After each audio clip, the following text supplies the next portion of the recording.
Hello there, guys. I thought I would still try and come on and get the 1st of May in place and give you an idea of what I'm going to try and achieve over the next, I can't remember how many days we have in May. Is it 30 or 31? I can't remember. So anyway, this big hoodie that is over me at the moment, I went out earlier on. Me and Dean are just not getting on. We got on absolutely amazing. As soon as he got home, we are so close. There's so much love between us. We just embrace each other so well, and then straight away we have the stress. It's not even anxiety, it's just the stress of the fact that we have this kid social worker coming out to see us, and all of a sudden things have just gone back to normal. So I was trying to move a sofa in, and he's so not friendly to the people in this environment who have actually been my lifeline. I'm here in Portsmouth. My name is Kelly, for those that don't know me. I am a woman. I'm female. And first and foremost, I'm a mother, really. I've been a mother since I was 17, 18. I can't remember now. 17, 18, 18. And on and off, sort of obviously bringing children into the world.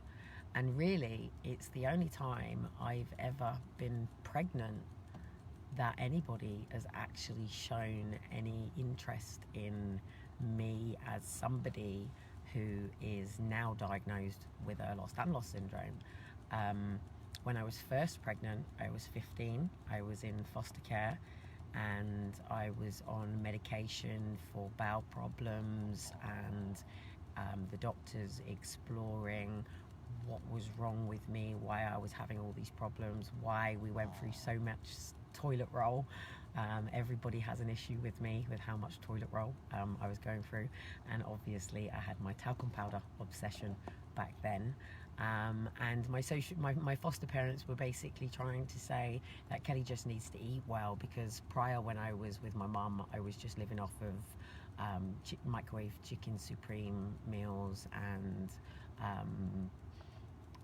making spaghetti bolognese, scrambled egg, and really not eating like veg and fruit and things like that. So all they were saying is I just needed to change my diet and everything would be okay. Prior to sort of being, and I don't really want to get into all of this now because it would make it a very, very, very, very, very long video, but prior, as a child, I have always had this condition that I was diagnosed with, but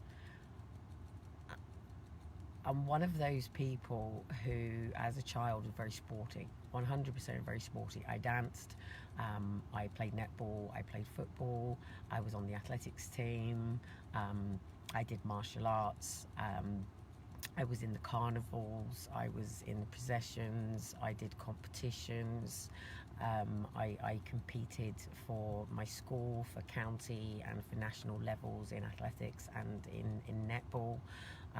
And you know, but I was one of those kids that would just push through things, push through injuries, push through playing netball, and my fingers, you know, bending back. And if anybody knows, then obviously, you know, part of EDS, my fingers can demonstrate that to you just alone. So if you're playing netball, that's not very ideal.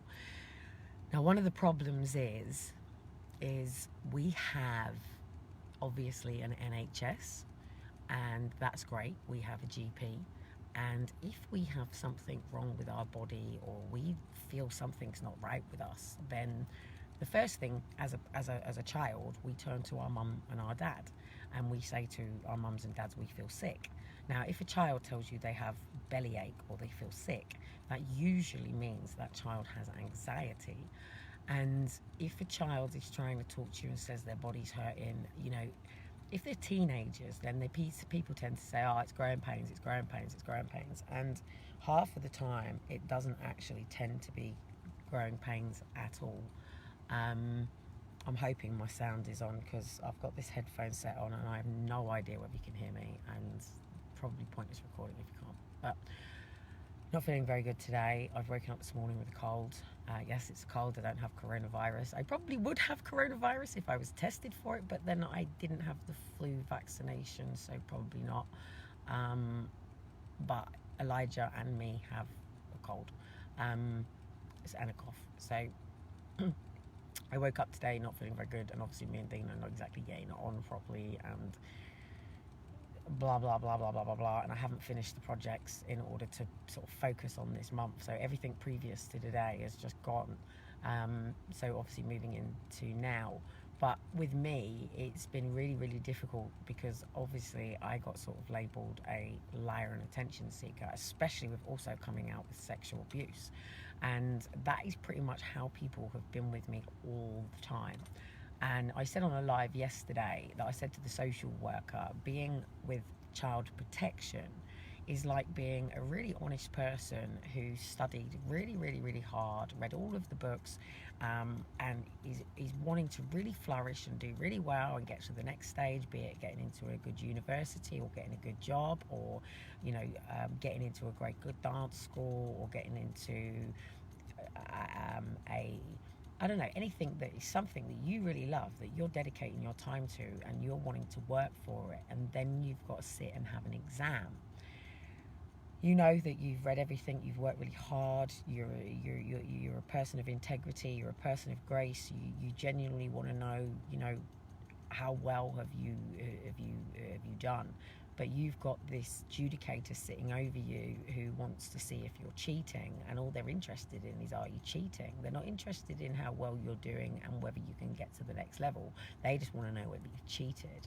And it can create a bit of an atmosphere, and it can create a tension, and it can create a real miscommunication between the two people, because even if you just sit there and think how much time I've got, and you're trying to focus and you look at your watch because you actually have a watch on your arm, next thing all of a sudden you could be getting kicked out of that meeting, and it's like, but hang on a minute, I was just checking my time, prove it.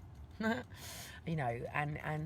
that's a really difficult thing to be in. And living with the condition that I have, you have to excuse me if you can hear my keys. My leg is just literally shaking. Probably see my keys, look. So as somebody also diagnosed with Asperger's, whether it's true or not, diagnosed, whatever, who knows, this is called strimming, and I'm in high stress and anxiety at the moment, and that's how we release our emotions. Also in a lot of body pain. I decided last night to go and talk to the trees. Talking to the trees means putting my headphones on, being out the front of mine, and just letting me do whatever I want to do, dance, whatever, express myself. And doesn't bode well with Dean, doesn't like me out the house at all. Fuck knows, whatever. But I've got a massive decision to make. It's EDS awareness. I have got a core meeting in May. I don't know the dates of it. I've had the health visitor on the phone today. I've told her I'm doing this month, and the key points that I want to push this month is maternity in EDS, and not just EDS, but women that are giving birth who have complications, who are considered high-risk pregnancies, and the environment that they're in, and also how they care for other children and their baby while also going through rehabilitation from pregnancy to being back to normal physical healthy self, while also breastfeeding and repairing normal tears and things like this, while dealing with, such as me, Ehlers-Danlos syndrome, and producing more lactaline for as long as I breastfeed. Who do you have around you if you are an ex-foster care child? Obviously the system, which means adult children's social care if you're a family. Never the twain shall meet. The right hand doesn't talk to the left. They don't work together. If it's the adult, all children's social care write everything on the children.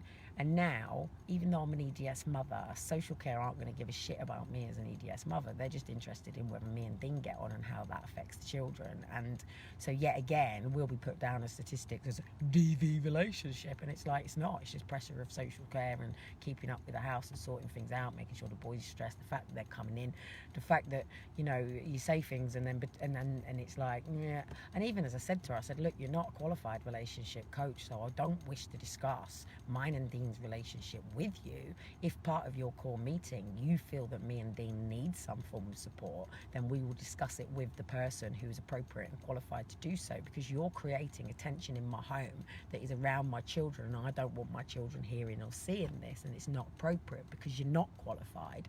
And also, when it comes to being a parent, no disrespect, but you don't even know what it feels like to give birth, let alone breastfeed a child, let alone feel the baby moving in your tummy and building that bond, let alone that connection, let alone that tie, and let alone if someone's coming and trying to sever that tie, how much we want to absolutely ravish you. And if we were a lion, yes, we would get put down or shot in the arse, but it wouldn't really make any difference because a lion would have killed you anyway. We're human, we have a moral compass, and we try to deal with this and rationalize it, and it's very, very, very, very difficult to do so when you live with a physical condition and you're living in a system that is treating you like a criminal. She said to me, is this how you feel? I said, yes. And so does every other person in the fucking world who's had social care in their lives. And she just went, I said, you think you're here helping? You're not helping. I said, if you really wanted to help me right now, you'd be sitting on the floor helping me get all the kids' stuff into the boxes, putting them up onto the chair so I can get them and put them in the shelf, because that would be easier for someone like me.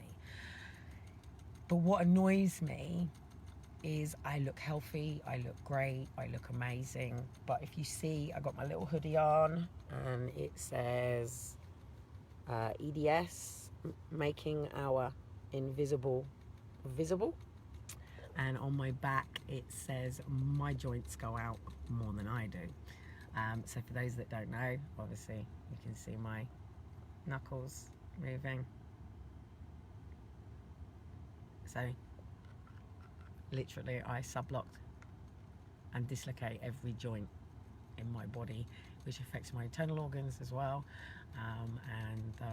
I used to have my heart scanned regularly for backlash, which is basically, I don't know, some other stuff that goes on with having tachycardia POTS and a couple of other things that actually make me very ill. And I'm not well, but I don't listen to people like that, and I don't deal with it like that. And I've had quite an inspiring mother really who continues through it, and I know she struggles but she doesn't really talk about it. But I'm at the point now where I need people around me where I don't have to talk about it. They know me inside out. They know when I'm tired, they know when I'm ratty, they know what it means. They can tell the difference between, you know, if I'm going out shopping, it takes 2 seconds to just push your bum at the end of the trolley for me if you know me that well. It doesn't sync this way with Dean. It didn't sync this way with any of the relationships that I've been in. And that's another topic that I want to look at, is when somebody is diagnosed with a condition, how do you get services to come together to make sure that everybody in the family is meeting the needs of that person and that person's not being left out just because they're not perfect, just because they're not, you know, going to be, you know, Shiloh is amazing, but will Shiloh be a pro? The reality is it's a 50-50 chance the boys have my condition. It's not even my condition, it's my mum's condition and potentially my nan's condition. And if he does, which is very high symptomatic, then he will injure a lot. So that will mean that, say he's got a competition, he might find that in training 2 days before that he sprained his ankle and won't be able to compete, and that would really annoy him like it used to annoy me. And he'll push through it, and it means that eventually you just get to a point where you just feel like your body just can't do the things that you want it to do, and you just feel like a failure in everything that you do because there's a barrier. And it takes to have really amazing, great people around you. And I'll never ever forget a video done by Rudimental, and in that he's a biker, he's a BMXer, and he falls and he has an accident and he loses his leg. He could have fallen into complete and utter depression. He could have fallen into disabled. He could have fallen into everything that he no longer was and what he had to become. But he had an amazing team. He had amazing friends. And when he was in that hospital bed, they were pushing him. When he felt that he couldn't do it, they were getting him back on his bike, and this is without the leg. And they were waiting for that one day. That one day. It didn't matter how many falls, it didn't matter how many tears, it didn't matter how many times he had to get back up. They were all there cheering on the day that he went back over the edge on his bike and was still a BMXer, even though he'd had his leg amputated. And this is the problem with the world that we live in. If you have a condition or a challenge, or you're struggling with things, these labels are put on it, and it's put on to disable us, to isolate us, to remove us from society, to pigeonhole us, to put us in this bracket, and to isolate us and put us in our homes, as people have been occasionally going out and struggling with the world around you, where we should be coming to the system and being enabled. We should have our world around us, because that's what the system have done. They've helped us with that gap that exists from where we are to where we want to be, and where our conditions fail us, and that bridge is gapped so we too can be the best of who we are. So even though I have Ehlers-Danlos syndrome, it doesn't mean I can't dance anymore. It just means that I can dance when I choose to dance, and I can live when I live and when I need to do things, but I can't schedule and routine myself in the way that the world needs from me. And that also includes universities, college, work, because I just don't work that way. And I can't keep making reasonable or big adjustments for the rest of the world that mean that I live in a way that is not right for somebody like me, because I can't run your race your way, but I can run fucking fast. It just means that I might limp half of the way, or it might mean that I have to put a brace on, or it might mean that that particular day I might need to put quite a lot of braces on, or maybe just not that day. It's not going to happen. But it will one day, and it will be when I choose, and all of a sudden I will just run. But when I get to the end of it, I might go, oh shit, what have I just done? But it was fun, and I did it anyway. And that's the challenge with people with EDS. We don't live doomy and gloomy. We think, shit, like we might not be able to do this tomorrow, so we should maybe do this now and today. And we have bucket lists because we think, oh, hang on a minute, what if we are going to be in a wheelchair? What if we are going to struggle? What if we haven't got anyone to look after us? And we think about all the things that we can do on our own, that we don't need people around.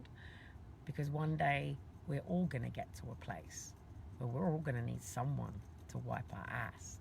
And it's either going to be a carer paid through social care or private, or it will be one of your own family members or best friend. In marriage, they say, in sickness and health. But when you choose to get into a relationship with somebody like me, you have to accept from where I am. I can't run your race your way. I am who I am, and I can't push myself to be who you want me to be.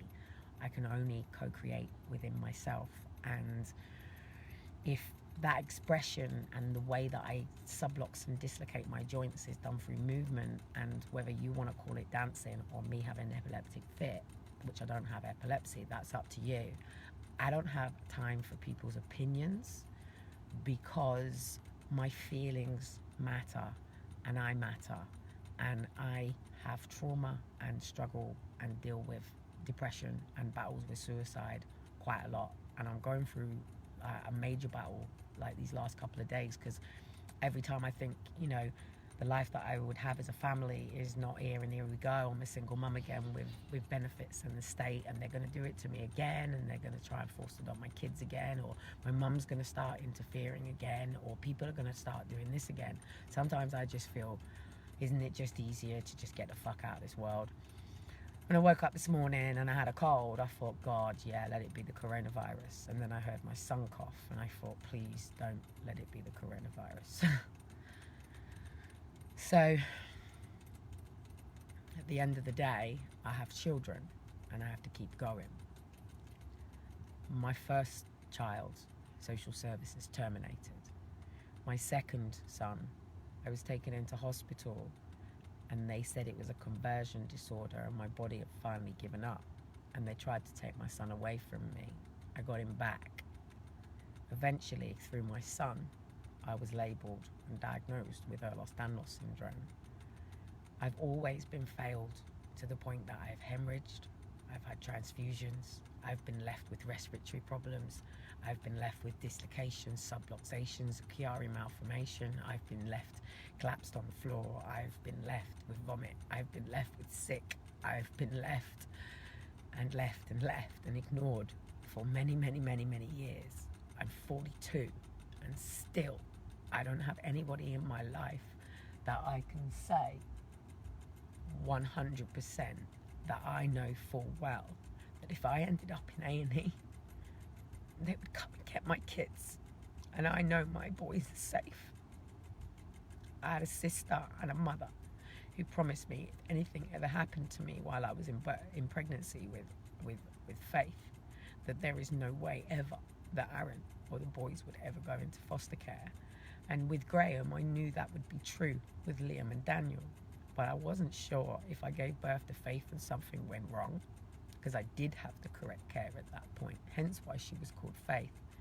I didn't with Aaron, hence why I hemorrhaged and had a transfusion. I didn't with Liam and I didn't with Daniel, hence why all of my children were born either premature or a matter of days in between premature. And no, I don't have you people. I don't. I have people sitting here who watch me, who probably feel for me, who probably get something from it within their own lives. Sometimes I feel like I'm just your EastEnders program. Some people care, some people want to help, some people don't know what to do or how to help. Some people don't even want to ask me how I'm feeling, because if I cry, they have to deal with that, and they don't want to deal with that. I don't have people who are here right now with me where I can walk down the park and just be me, knowing full well that if I just need to sit because my back is hurting or my neck, or maybe I'm trying to hook the boys into one of the chairs and I've got a little bit stuck, and I just might need you to just grab their foot and just help me pull it through without making me feel like an inconvenience or a nuisance, or I just might need to get a takeaway one night and sit and just watch DVDs and box sets with my kids and chill out, rather than getting out and going down to a beach. And I actually want my friends to sit in and get lots of popcorn with me and bring all your kids. And we'll just have a massive big cinema day, because I don't want to go and have a fireside down at the beach today, but maybe tomorrow I might. If I go to the hospital, it should be like just a normal family outing. If I have to sit there with the gas and air on me and my neck in a neck brace or pins in my arms, rather than leaving me and thinking what an inconvenience and a nuisance and what drama this is, I need family who are waiting for the doctors to go out so they can start puffing away and getting some helium or whatever and pissing about and messing around in the wheelchair. And like my son used to do with me when we used to go to the zoo, he used to push me all the way to the top of the bloody hill and just let me go, and he used to piss about in the shop and go, nope, not that one. And yeah, I've had times in wheelchairs, I've had times with braces, I've had wires, there's surgeries that I should be having that I've avoided, and there's surgeries that I could have that I really need. But with me, the only thing is money. It's 150,000 in total to oversee somebody like me, and it's £350 just to go and sit with them and say hello, who are you and what is your name and blah blah blah blah blah blah. But then you've got to get into all of the things for designing, and 1,500 for the scan. It's an MRI scan. If you're lucky to be within a catchment area or an overflow, and you can be within sort of London or Sheffield or Bath, but these places are rheumatology run. We are not rheumatology. We don't have arthritis. That's not the speciality, and we're also not hypermobile. We're Ehlers-Danlos syndrome. It's completely different. It's a mutation of our collagen. It's actually something that is very debilitating and gives us a lot of pain, and is very tiring and exhausting, and we just need a lot of TLC. And sometimes I'm a little bit like a cat, and for a husband, sometimes I just want to curl up on your lap, and it just means I'm just tired, and that's it, and cuddle up and close the curtains and leave the world alone that day.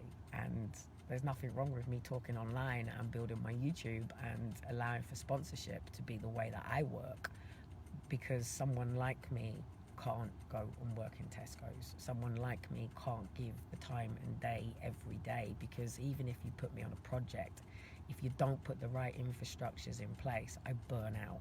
I'm like a boat hitting a Titanic, and I scream and scream and scream at people because I say, no, you are not asking me to do this, because this is like walking off a plank for someone like me, because you're not believing that just because you can't see a wheelchair, just because you don't see braces, just because I don't pop pills, just because you don't always see my tears or my bad days, it doesn't mean it's not real. And just because you don't understand it, or whatever the system may be, and just because we ask for specialists, that doesn't make us narcissists or grandeur. It just means that we've gone through so much abuse, people mishandling us, people prodding us, people pulling us, and then we sleep for days because we've been injured.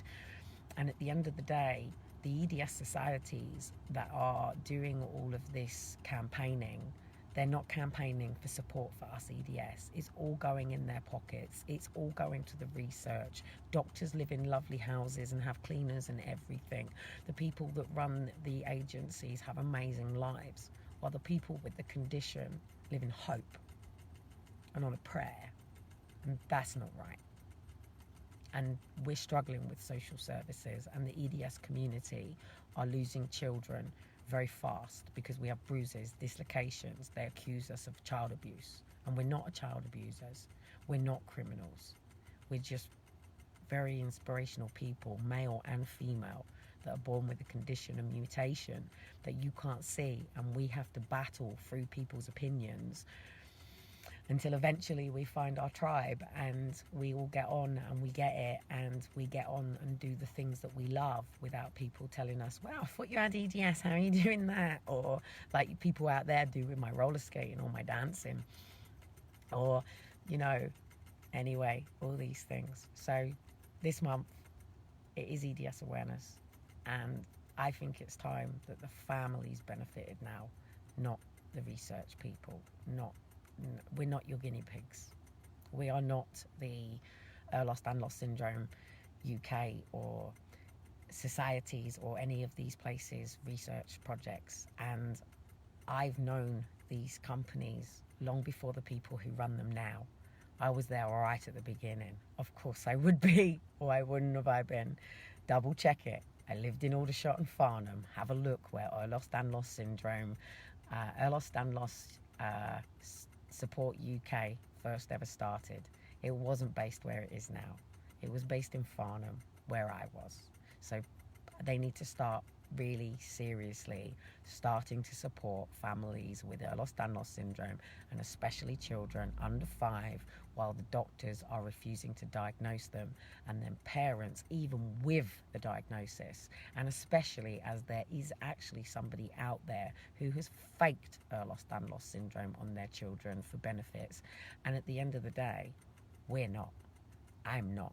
And just because somebody else out there cheats, it doesn't make us all liars and cheat. And some of us, our battles are very, very real. And it's not drama. We're not acting. I'm not an actress. I'm not playing a part. I'm Kelly Cotton. It's my ex-married husband's name. Born Kelly Avis. Well, actually, Kelly Hill. But then, even if I take on my dad's name, Avis, even then, we're not Avises. We're Pierce. So really, I'm actually Lady Kelly Pierce. But they wouldn't want you to do all that shit, would they? That's just another matter. But at the end of the day, I'm an EDS mum, and I just want to go out and have fun and provide for my children and work. And I chose to do that on social media, but You know, the last 5 years, the last 7 years really have ended up in a campaign. And I'm a businesswoman, I'm a mum, and I do it in the fields that, you know, are right for me. So I'm taking a lot of control back now, because people have kept me off track for a long time. And even talking about EDS is not my field. I'm telling you, you're pissing me off. I'm telling people they're getting in my way. I'm telling people that, you know, you're either with me doing what I love and supporting me, or you're trying to keep me disabled. And that's not funny, because that's keeping me out of my passion, out of my purpose, and keeping me in obligation. Aaron and Faith being taken is just part of my story. It's not my purpose, it's not my way. It's just what happened to me because of having Ehlers-Danlos syndrome. It's all connected. It's a connective tissue disorder. But how they treat people who are disabled also links up to another side, which is sexual, physical, emotional abuse. And it's time that people who have conditions stop taking it, because we are stronger, we are better, and we do deserve a life, and we deserve to have people around us who believe us, trust in us, and want to help us overcome those challenges and barriers. I don't look like somebody who has a condition. I don't look like somebody with Down syndrome, even autism. But I still struggle with people and the world, and all that I want is people that I feel safe with, that I can call family and friends. I deal with attachment disorder. Why? Because I was taken from my mum, and I wasn't believed at birth, and I was abandoned and left as a child, crying and screaming, who was actually in a lot of pain. And never have I ever been truly ever believed. So I'm hoping this May is going to be the structure I'm pushing, and I would like to really become an ambassador in Parliament, talking about living with hidden conditions and the way social care is structured, and how we do need a family system. And it's not about wiping people's asses and making sure that they can eat. Sometimes it's just about making sure that they can go parachute jumping, and they do have the same chances as everybody else. But everybody deserves those chances, and this is why I just feel that I might have EDS, I might be dyslexic, I might be diagnosed with Asperger's, I might have had my children taken, and I might have gone through trauma. I might not really believe in my psychology degree or many of the coaches or much of the Bible, but one thing that I know that is true is we either live with love or hate. And hate brings anger, and that's not a nice thing. Love is the way, and I love me. I have a lot of respect for me as a person, and I've seen me grow and change for 42 years. I've seen people come and go, and I've seen people hinder and help, but ultimately I'm the one who knows me, and I know what my needs are and what my loves are and what I don't want in my life and what I do, and I know what my ideal days are. And I know that no government, no social, no police, no family, no friends should ever try to be in control of that if they truly like me and want the best for me. And if they're trying to control that, then you have to ask, why are you letting them in your life? Because you were not born to be controlled by anybody other than to give thanks and praise to the Lord for each and every day that He's given you to be the best version of you, and to appreciate Mother Earth and the nature that is around you, and to love your neighbours as you would love yourself, and to honour your mother and father, and to not love any other god. He didn't say there weren't any other gods. He didn't say that other gods didn't exist. He just said to not see them before Him. And today is a day, on another matter, where people who do very bad things bring their final ceremony to an end. I have a really funny feeling that there's some really good coppers in this world and a lot of really good abolitionists. And a lot of people that I can't be with today because I do have EDS and I'm unreliable to be on the front line, and I could never ever be a soldier or a police officer because of the challenges that I have. And there's people out there that will save these children. They will bring this to an end. Whether they want you to believe that Donald Trump or even David Icke, I don't agree with everything with David Icke, but I see a lot of it, I get it, I've seen the same research. They want you to believe that people like us are mad. They want people like us to stay in institutions. They want people who are in institutions and mental health stuff. Someone actually commented today on the interview that I did with Carol Woods. You know, why is this not a documentary on the BBC while Carol Woods was kept in institution and sectioned in Lancashire in the Oaks? Just as they like to keep doing here with me, called the Oaks, funny enough. But we are oak trees. Well, we're not trees and we're not animals, we're humans, and we don't want to be robots either. But it is very fascinating watching the train go through the sky with all these satellites going up and stuff. But I don't particularly want to go to Mars.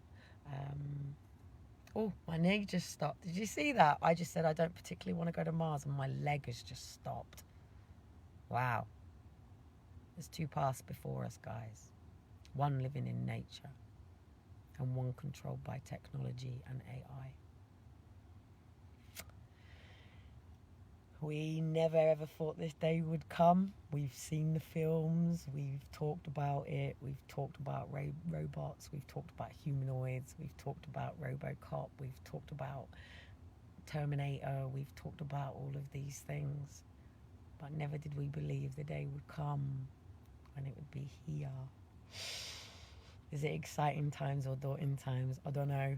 I know I want really good internet signal, so I quite like the idea of 5G. But in the long-term prospects, you know, what's good for us, what's bad for us, only we know. But I think we know that going to a fridge and asking it to print you out an apple is not good for us. That's not putting good, nutritious food. That's not home-cooked foods, really, now is it?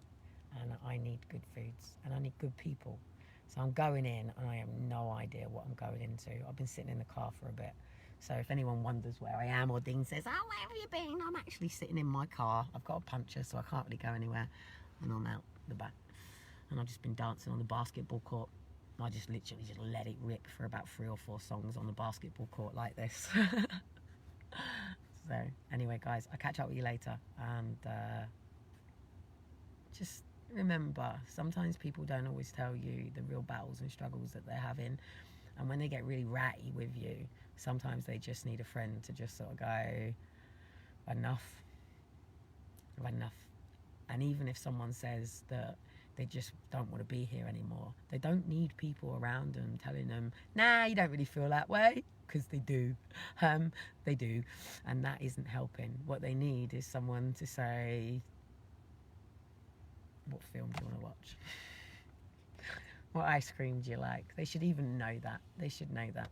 And run a bath, chill out. Do you know what I mean? Let's go and talk about things. Let's go and do something you love. You know, maybe let's go and dance in the street and not give a shit about what people think for a bit. And if you sprain your ankle, it's cool. I'll just lift you up and pick you up. And if you want to go running up hills, don't worry about it. You know, it's like that race, wasn't it? That man that in the Olympics, and he didn't quite make it to the finishing line, but his father come down and he knew how broken he was, and he made sure he crossed that finishing line with him. We need people in our lives like that. They're the people that we all need in our lives. We don't need people hindering us. So anyway, laughing my head off because I can see more yellow jackets. It's not our yellow jackets or their yellow jackets. It's just the fact that now all the key people are all being put into yellow jackets, yellow vests. So anyway, guys, I'm going to go and see if I'm going to go in and Dean's going to walk out, or go in and argue, or go in and everything be okay, or whatever. I think if you don't believe that I have EDS, or my kids were unlawfully taken,